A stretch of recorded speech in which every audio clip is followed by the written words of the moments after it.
అందరికీ నమస్కారం అండి. ఈ ప్రజావాణి 369 ఈరోజు కార్యక్రమం కులాలు మతాలు. ఈ రోజున భారతదేశంలో మనం చూస్తున్నాం, ఎక్కడ చూసినా కుల పోరాటం మత పోరాటం జరుగుతూనే ఉండే. ఏదో ఒక గ్రామంలోనూ ఎక్కడో చోట కొట్టుకోవటము, దుమ్మి చేయటము, చాలా చంపుకోవటం చాలా చాలా చాలా ఘోరంగా జరుగుతుంది. ముఖ్యంగా ఈ రోజున మరి మనందరం కూడా ఈ సభ్య సమాజంలో అందరితో కూడా సహజీవనం చేస్తున్నాం. ఒక ముస్లిం సోదరుణ్ణి అన్న అని, బావ అని, లేదంటే ఒక అక్క అనో, అదే ఒక క్రిస్టియన్ సోదరుని అదేవిధంగా అన్న అక్క బావ అనుకుంటూ చిన్నప్పటి నుంచి కలిసిమెలిసి పెరుగుతూ మరి వాళ్ళ యొక్క ఏ కార్యక్రమం జరిగినా మనం వెళ్తున్నాం. వాళ్ళు ఏ పండుగ చేసుకున్నా మనకి భోజనానికి పిలుస్తున్నారు. వాళ్ళని గౌరవించుకుంటూ మనం వెళ్తున్నాం. ఒక కుటుంబ సభ్యుల వల్లే కుటుంబం అందరం కూడా కలిసిమెలిసి ఉంటున్నాం. అదేవిధంగా మన పండగలకి కానీ వినాయక చవితి నిమగ్నానికి సైతం ముస్లిమ్స్ వస్తున్నారు. ఈ రోజున మనం చూస్తున్నాం.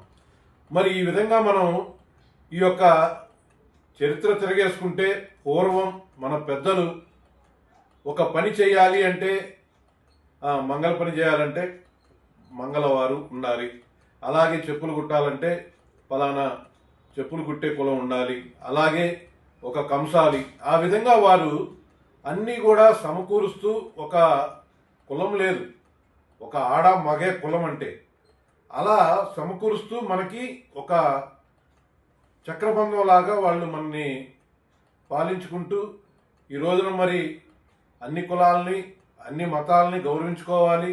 మరి ఒక సముద్రంలో మరి చేపలు పట్టేవాళ్ళు ఉన్నారు, మరి మనము ఉన్నాం. మరి వాళ్ళు చేపలు పట్టేవాళ్ళు అంత మాత్రాన వాళ్ళని మనం కించపరచకూడదు.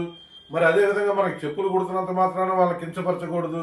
అదేవిధంగా మనకి కంసాలి బంగారం తయారు చేస్తున్నారు, మరి వాళ్ళని కించపరచకూడదు. అందరం ఒకటే.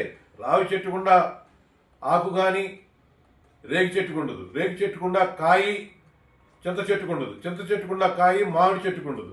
మరి వాటికుండే కులాలు కానీ గోత్రాలు కానీ వాటికుండే చెట్లకి. కానీ ఈ సభ్య సమాజంలో మన పూర్వీకులు కొంతవరకే కులం అనేది, అంతేగాని అదే పనిగా కులం అదే పనిగా మతం రెచ్చగొడుతూ కొంతమంది స్వార్థ రాజకీయ నాయకులు వారి యొక్క స్వార్థ రాజకీయ భవిష్యత్తు కోసం మనందరిని కూడా రెచ్చగొడుతూ మరి ఈ రోజున రోడ్ల మీద ధర్నాలని, దుమ్మీలని, దేవాలయాల మీద ధర్నా, ఒక గొడవగా దుమ్మిగా వెళ్తాం, లేదా మసీదుల మీద వెళ్తాం, చర్చిల మీద వెళ్తాం. ఇది ఏ మాత్రం సమంజసం ఆలోచించండి. రాబో రోజుల్లో ఇప్పటికే చాలా కుల కుంపటలు మత కుంపటలతో ఈ రాష్ట్రం గగ్గోలు పెడుతుంది. రాబోయే రోజుల్లో మన భావితరాలు ఎంత ఇబ్బంది పడతారో ఒక్కసారి ఆలోచించుకోండి.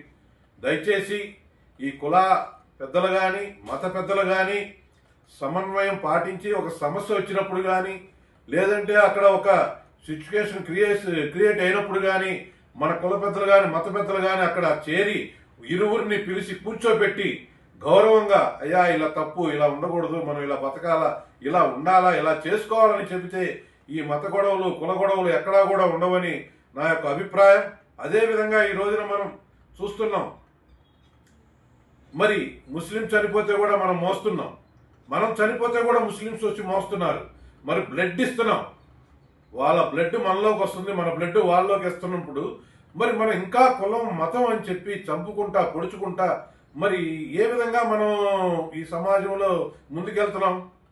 ఎక్కడో మొన్న మనం చూసాం, యుద్ధాలు జరిగేటప్పుడు ఎక్కడో 2000 కిలోమీటర్లు 3000 కిలోమీటర్లు ఇక్కడ బటన్ నొక్కితే అక్కడ కాలుతుంది, ఫైర్ అవుతుంది. మరి విధ్వంసం సృష్టిస్తున్నారు. అంత టెక్నాలజీ ఈ రోజున మరి పెరిగింది. మరి ఈ టెక్నాలజీ పెరిగిన కాలానికి అనుగుణంగా కూడా మనం కూడా మారాలి. అదేవిధంగా ఈ రోజున మనం చాలా వరకు కొన్ని కుటుంబాలు లవ్ మ్యారేజ్లను, లేదంటే కలిసిపోయి పెళ్లిళ్ళు చేసుకుని చాలా కుటుంబాలు అన్యోన్యతగా ఉంటున్నాయి. దయచేసి ఈ సమాజంలో ఉన్న పెద్దలకి నేను విన్నవించుకునే రాజకీయ నాయకులకు కానీ ఎవరికైనా కానీ కులాన్ని మతాన్ని రెచ్చగొట్టద్దని ఈ యొక్క వీడియో ద్వారా తెలియజేస్తూ సెలవు తీసుకుంటాను.